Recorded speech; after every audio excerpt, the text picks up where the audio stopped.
In here.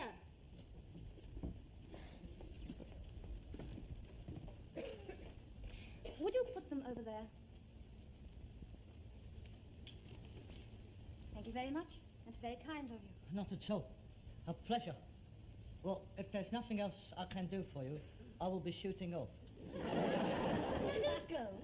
I must reward you for bringing in those heavy parcels for me. Oh, that wasn't heavy. Leastwise, not for me. I'm used to humping quite heavy things about all day long. In my line of business, you have to, you know. Yes, you look very strong. Oh, well, you know, I'll keep myself in condition. Yes, I can see you do. Whiskey all right for you? Yes, that's all right. Thank you. Cheers. What line of business are you in, Mr... Steptoe. No, your first name. Harold. Harold. I have an uncle in the government by that name. What, not? Oh, no. Just an old junior minister. Oh. What exactly do you do, Harold? Why were you knocking at my door? I'm a rag and bone man. A rag and bone man? How interesting. I've never met a rag and bone man before. Oh, there's lots of us about. That's my horse and cart outside. I was hoping you might have some rags or scrap or something. I left a sack here with a card. Did you? Yes, you might remember it was printed as Steptoe and Son, best prices paid for old junk. And saying I'd be calling round to collect it, like. No, I'm sorry. I don't remember. Oh, well. I didn't see it. I don't suppose you'd have anything in a place like this. Well, thanks for the drink. I'll be on my way.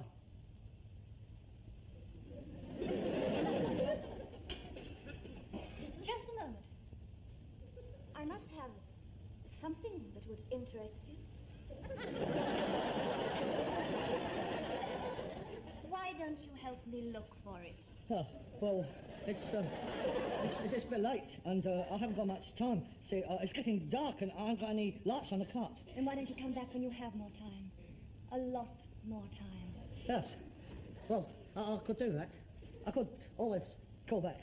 Because I expect I will be round this way again sometime. Tomorrow? Yes.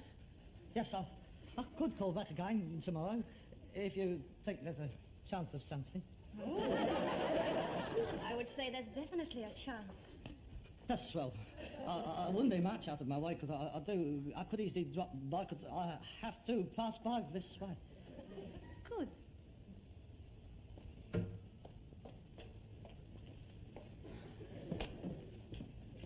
Make it early. Early. Right. 9 o'clock. 9 o'clock? I'll be free all day.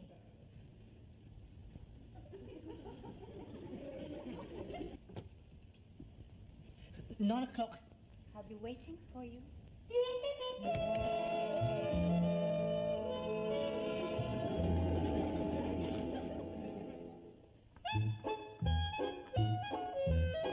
Hello, Dad. Hi, this morning. Did you sleep well? What's the matter with you? You never asked me that before.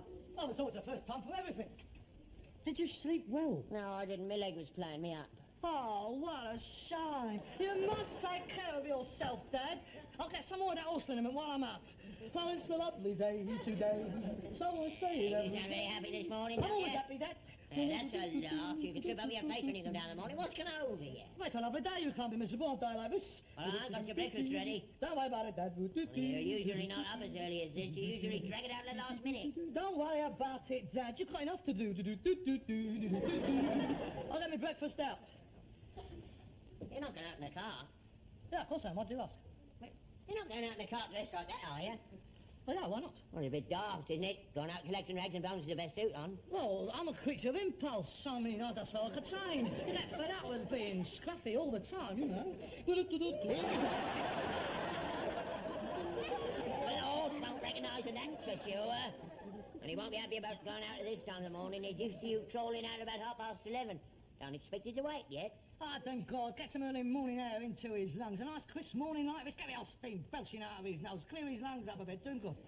But how do I look? All right? Yeah, you look like an out-of-work actor. Oh, marvellous. What are you doing now, then? What do you think I'm doing? What did it look like? I'm putting this bike together. What did you get that, then? I bought it yesterday. More than you got. Oh, well, yesterday. It was foggy yesterday. They couldn't see me. Yeah. You did a good job there. Yeah. You got him for the Tour de France, didn't you? All right, I'll see you. I hope you do a bit better today. Yeah, I think I'm going to do very well today. You never know your chances, do you?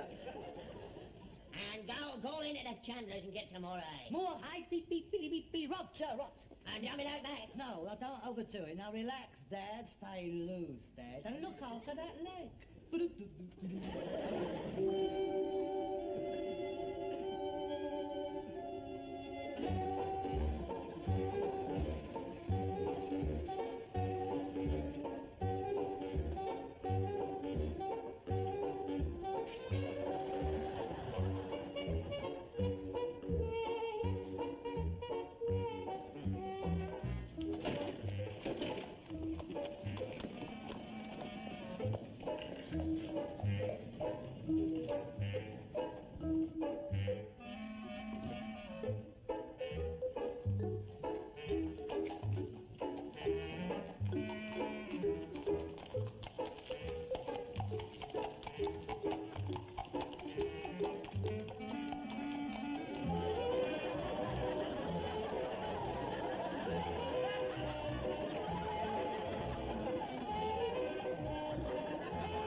Speak into the microphone. Oh, yes. Yes, it's me. Harold Steptoe. Rag and bone man. Don't shout, Harold. We don't want the whole street to hear. Push the door. You'll find it's open.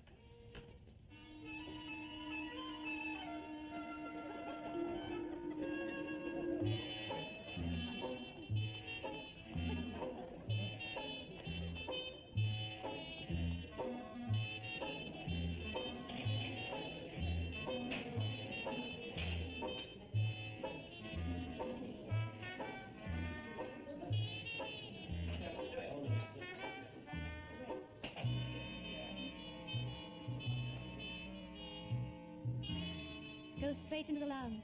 I won't keep you long.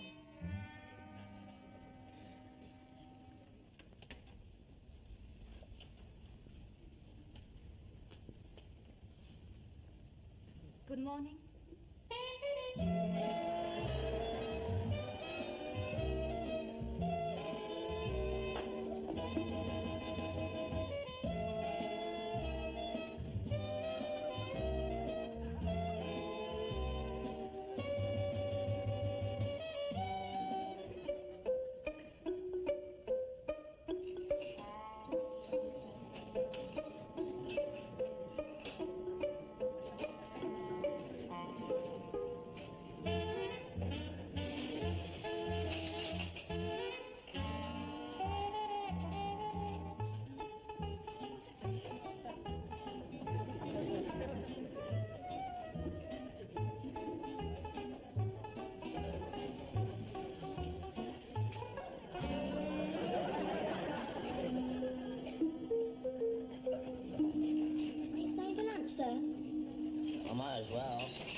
serving tea very shortly, sir. Do you want any?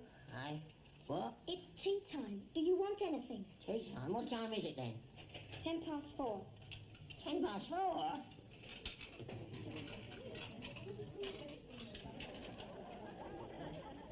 Hello, what's he doing in there?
Hello, Dad.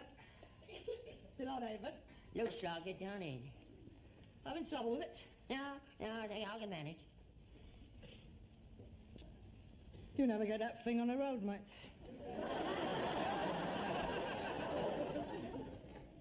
You have a hard day?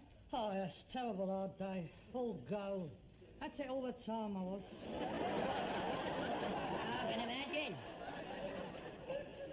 Did you get anything?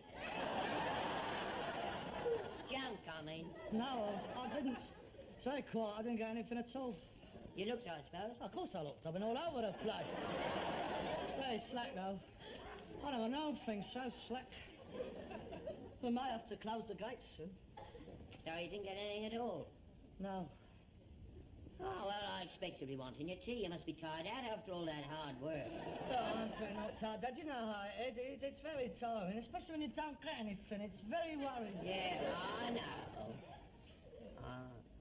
I was speaking to some of the lads in the cafe. They said they didn't get nothing neither. It's quite all round, it seems. They said they'd never known it so quiet. Oh, you've been down at the cafe, have you? Had your lunch down there, did you? Yeah. What'd you have? Eh? What'd you have to eat? Oh, meat pie, mash, gravy, 2 slices of butter, Bakewell tartan custard, a cup of tea. All right, was it? Yeah, you know, so don't change much, does it? No. You see Ginger in there? Ginger? Yes, I think he was in there. I see. Was Lenny in there? Lenny? Lenny. Oh, Lenny! Oh, yes, he come in there. Oh, Lenny. How's his dad? Any better? Any better? You did ask him, I hope. Yes, of course I asked him. Yes, he is better. He said he was a bit better this morning. Why, what's wrong with him then? What do you mean? Well, you said he was better. I'm asking what's wrong with him. Well, he's ill. Ain't he? I don't know. Is he? Well, you said, is he any better? I mean, if he's not ill, what do you want to go and ask if he's any better for? Oh, you're a bleeding liar, you What are you talking about? You ain't been nowhere near that cab. Yes, I have. No, you ain't, and you ain't been on the cart all day either. I can tell you exactly where you've been from 9 o'clock this morning on to 12 this afternoon. I've been out on the job. I know you have. I followed you. You what? I followed you. Get away. You didn't follow me. You couldn't have kept up. You're just about knackered by the time we get down to Skinner's Arm. I was on this. What? The bike? Yeah, the bike. Go away. You can't ride a bike. Oh, can't I? I'll give you 10 yards, start leg or no leg. 40 years ago, I was sprint champion of the East Surreys, mate, and I haven't forgotten to do it yet either. You're lying. You didn't follow me. That bike don't go.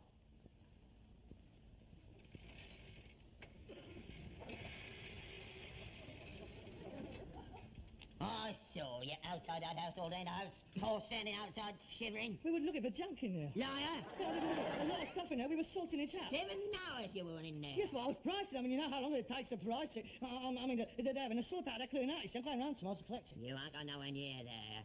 I know mug, mate. I haven't just fallen off the Christmas tree, you know. I know what's going on. Putting on your best suit, shaving, give yourself away, don't you? I know you. Birds, that's what it is, birds. Birds is the only thing you punch yourself up for. Oh, that's us spend a day with a bird. It breaks the monotony a bit, don't it? Anyway, what's it got to do with you? I'm over 21, I can do as I like. You mind your own business. Look, let's have some tea. You get no tea from me. You can see if you work for it. Why didn't you ask your fancy bit for some? Or were you thrown out before her old man came in? She is married. I don't know, I didn't ask her. You keep away from her. I'm going to give you some advice. Advice? Oh, this ought to be good. A bit late in life, but nevertheless, welcome.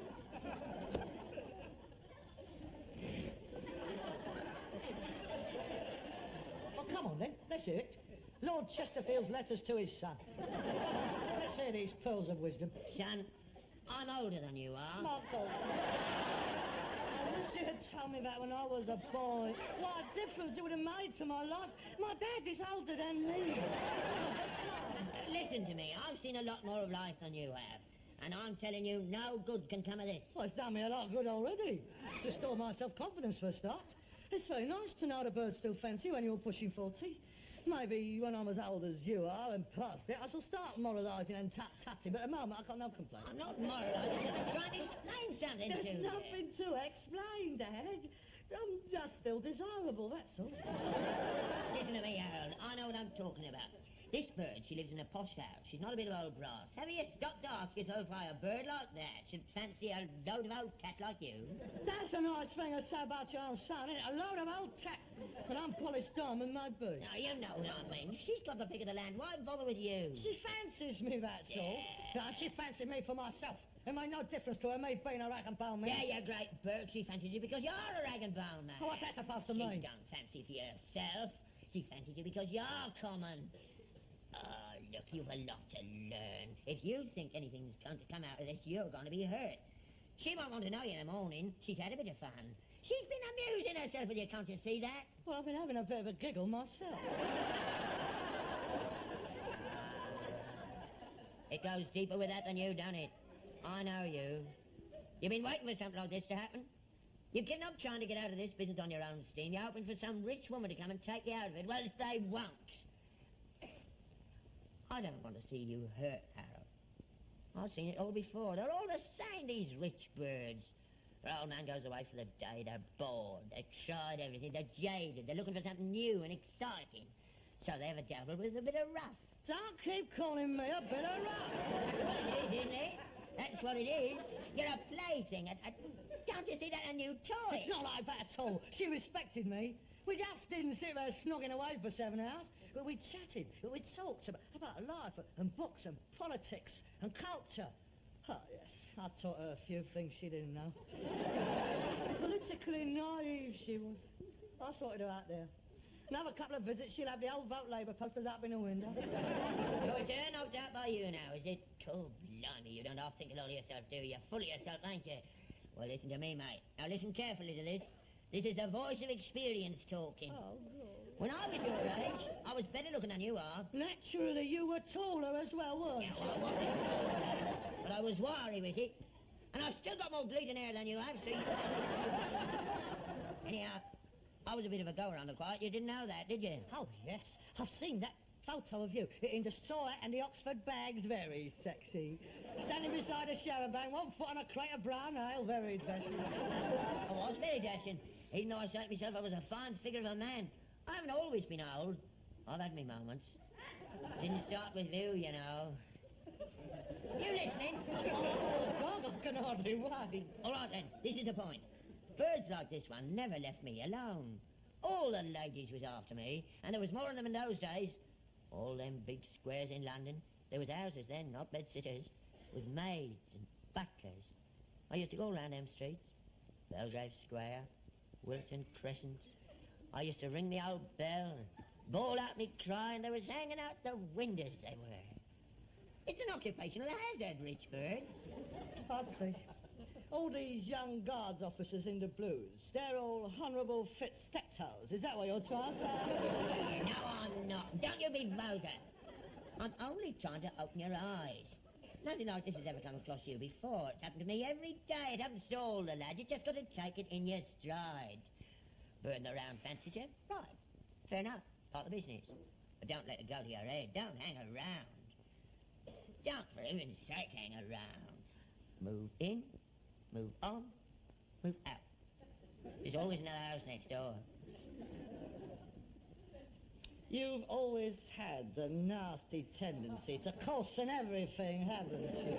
You've been living amongst junk so long, you can't recognise anything beautiful anymore. This isn't a case of move in, move on and move out as far as Dorothea is concerned. Now listen, Dad, I've been waiting a long time for something like this to happen to me. Please, don't try to degrade it. So you're going to see her again? Yeah, I'm going out tomorrow morning. I'm taking some of my books around there. We're going to discuss them. You're not going out and around? No, I'm afraid not. I'm afraid you'll have to make other arrangements, Dad.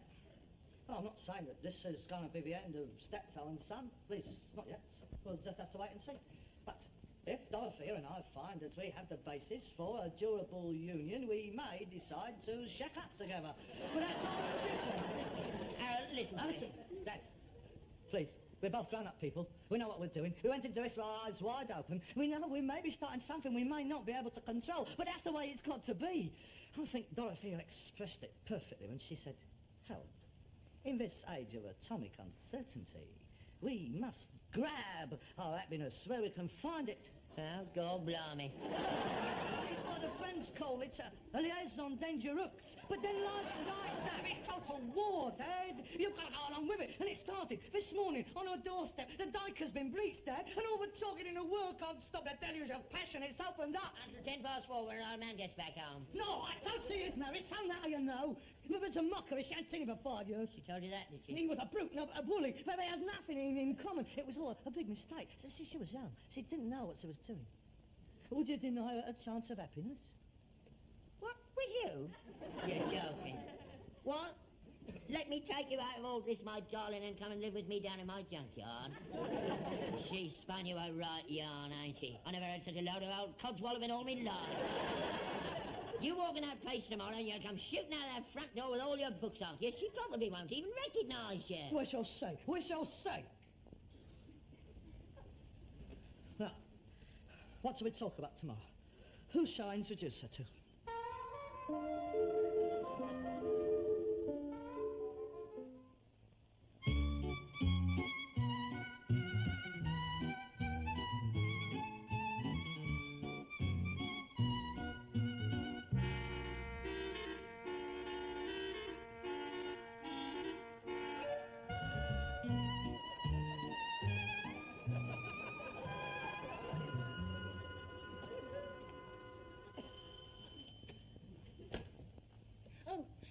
Not today, thank you. Dorothea, it's me, it's Harold. I've brought some books. Dorothea. Your little lady said, go on up it. Go on, don't create a pitch, keep it going, eh? Oh, but I was here yesterday. Well then, don't be greedy.